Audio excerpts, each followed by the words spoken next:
Once canons are established, the texts of the Bible can become relatively fixed. But interpretations still vary enormously. And one of the ways in which this interpretation happens is through what we call paratexts. That is to say, the other materials that come along with the Bible. So it might be, for example, the format, the way it's laid out on the page. It might be additional notes at the bottom of the page. It might be maps that are added. There's a really wide variety of different kinds of paratextual materials that you find in almost every Bible. And so what we want to do today is to show you some of the main kinds. The first type that's very important, this happens very, very early, are annotations. That is to say, people make handwritten marks in the margins, or they may add in print Bibles a variety of kind of annotations. So what we're looking at here is a 16th century Latin Vulgate. And you can see when one opens this Bible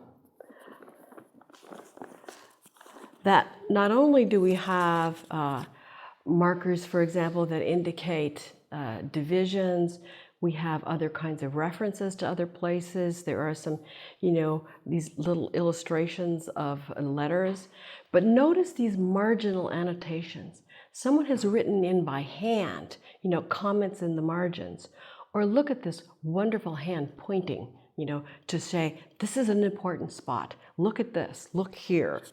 And in this Bible, very, very interesting, we also have here the Articles of the Faith, written in a different color of pen at the bottom of this page of the Psalms.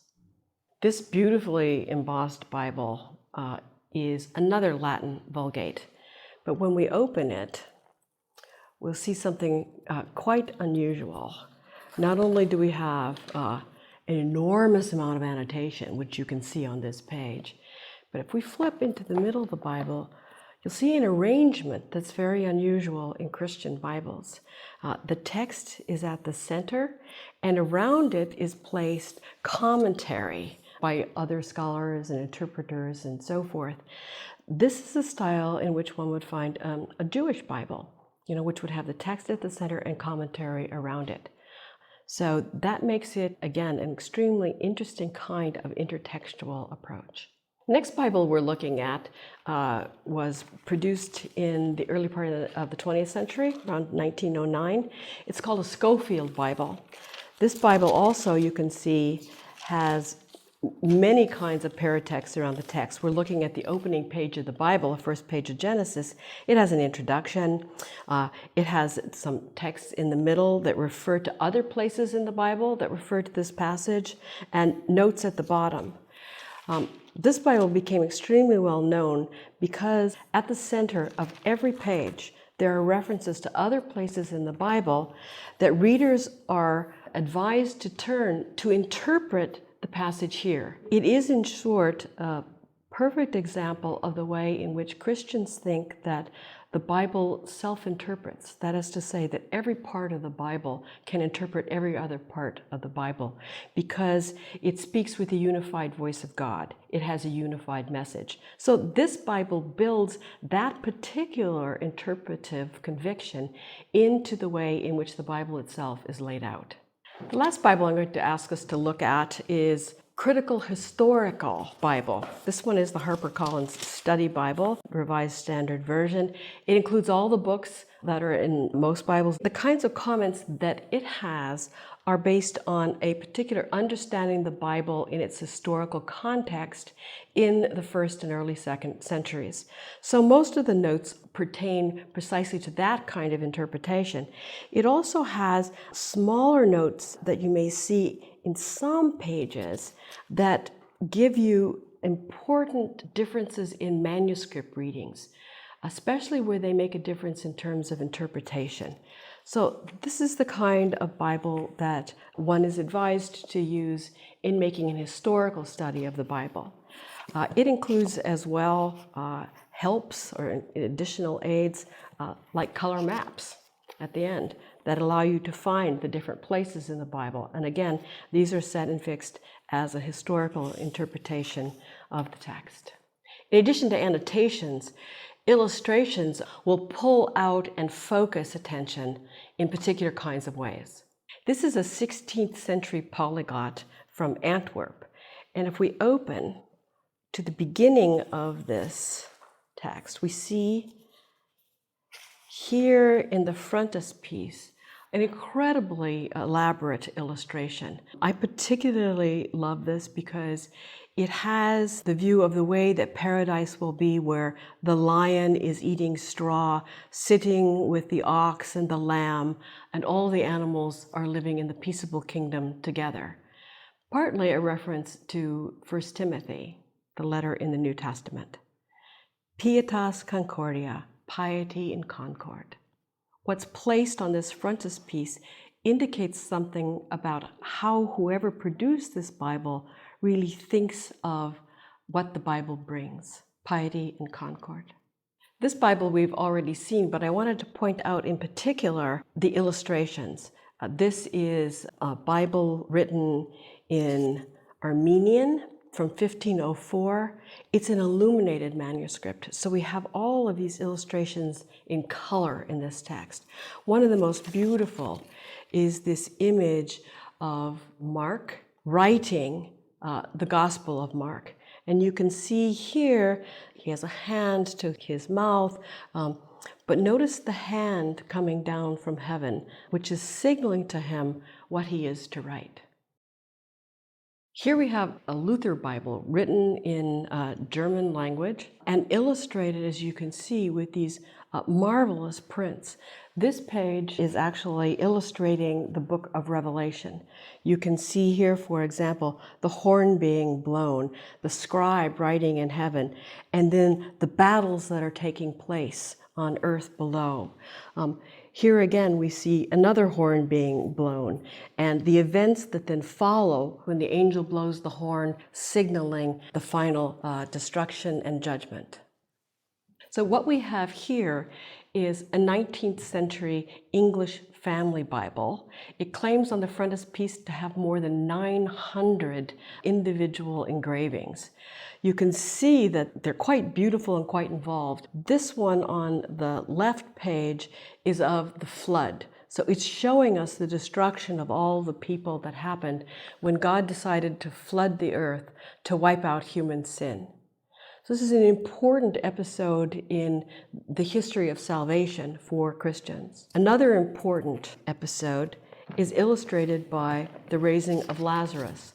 This is a case where Jesus has come to the tomb of a man who has been dead for several days, and now this is the moment captured by this engraving where Lazarus is standing out, still in his grave wrappings. Everyone is astonished and afraid.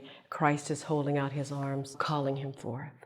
This absolutely beautiful Bible, you can see the way it has its clasps intact and so forth, is in a Bible from 1880s. It is in the English language, and as you can tell from this beautiful frontispiece, it's an illustrated national family Bible. Here we have this absolutely beautiful rendering of Ruth and Naomi from the story of Ruth, which you will be reading in the course.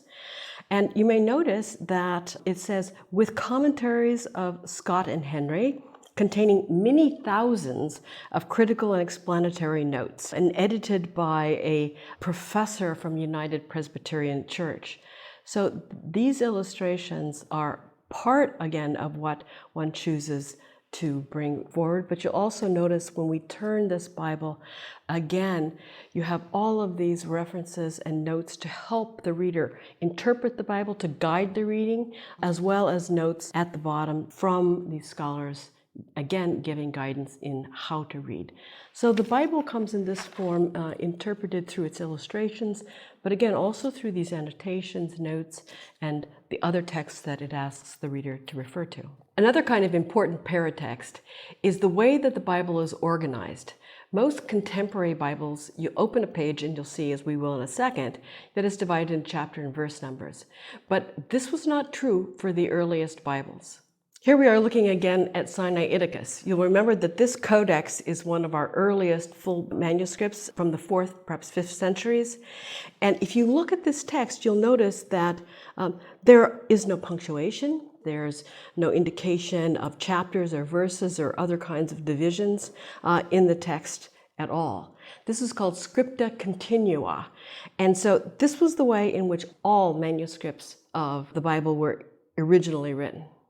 What we're looking at now is the Erasmus Bible from the early part of the 16th century. And Erasmus introduced chapter divisions. As you can see here, here's 8. You can see additional lettering here that lets you follow the divisions into chapters of the biblical text. We don't yet have verses, just these larger chapter divisions. In the 13th century, Stephen Langton, the Archbishop of Canterbury, is said to be the first to introduce chapter and verse numbers into the Bible. What we're looking at here is a Bible from 1551, where you can see easily the way that these divisions are now very, very clear. Here we have the numbers 4, 5, 6, 7, 8. Chapter divisions are shown along the side. So you can see very easily, it says, chapter 5, and it goes on. So this, of course, makes it very, very easy to find places in the Bible. So in this course, for example, we're going to ask you to read things like John 5, 1 to 8. And one knows immediately how to go and find that passage. You go and you find the Gospel of John, you go to chapter 5, look at verses. And so this is the way in which now the entire Bible is organized. It must be said, though, however, you know now that those divisions were added as much as a millennium, sometimes more, after these texts were originally written down. And so the chapter and verse divisions, while helpful in helping us locate where we are on the page, so to speak, to be with each other, should not necessarily completely guide your interpretation. They certainly have a tendency to do that.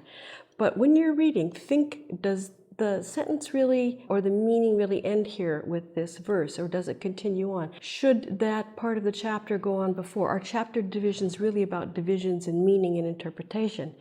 And I think you'll find that many, many times they're not. So my advice is to use chapter and verse divisions primarily to help you locate passages in the Bible, but not necessarily to guide your interpretation. So I hope this discussion of why Bibles are different and how they got to be that way, and also how they are interpreted differently, including the way that Bibles are set out of the page, will help you in your own reading and interpretation of the Christian scriptures.